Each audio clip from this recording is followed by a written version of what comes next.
Assalamualaikum warahmatullahi wabarakatuh. Alhamdulillah, sebelumnya surah At-Taubah.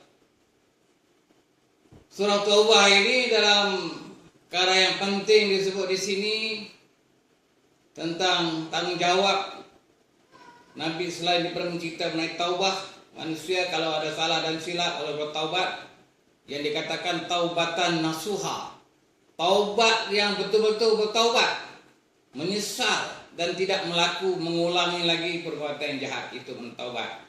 Tapi dalam surah ini juga menceritakan hak tanggung jawab Nabi Muhammad SAW sudah sampai masanya untuk mengerjakan haji pada tahun 9 Hijrah selepas daripada Fatah Mekah.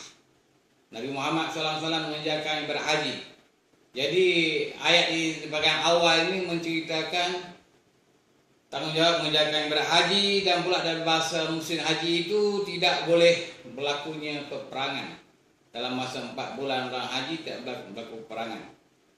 Walaupun tidak boleh berlaku peperangan jika musuh menyerang dalam musim haji, maka hak tanggung jawab dari orang Islam untuk mempertahankan kedaulatan negara Islam, samping itu orang Islam adalah bertaubat.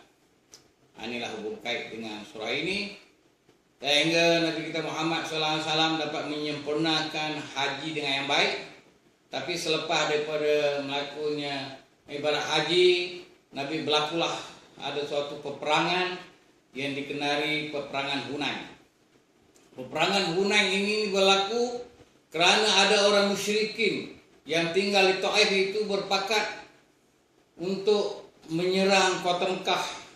Dengan sebab itu Nabi Muhammad selepas dari mengerjakan haji, dia menyusul kekuatan tentera Islam sebanyak 10.000 untuk menyerang kota Taif.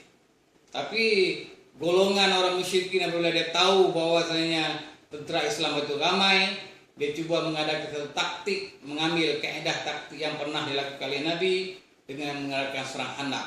Itu mereka tunggu di tempat di Hunain, itulah dikatakan perang Hunain.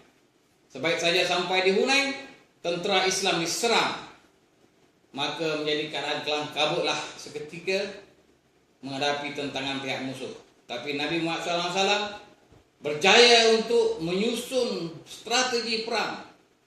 Kekuatan tentera Islam yang ramai itu menyerang pihak musuh daripada peringkat demi peringkat berkumpulan, sehingga pihak musuh dapat dikalahkan dan ditangkap menjadi sebagai orang tawanan dan diusir jauh daripada Taif.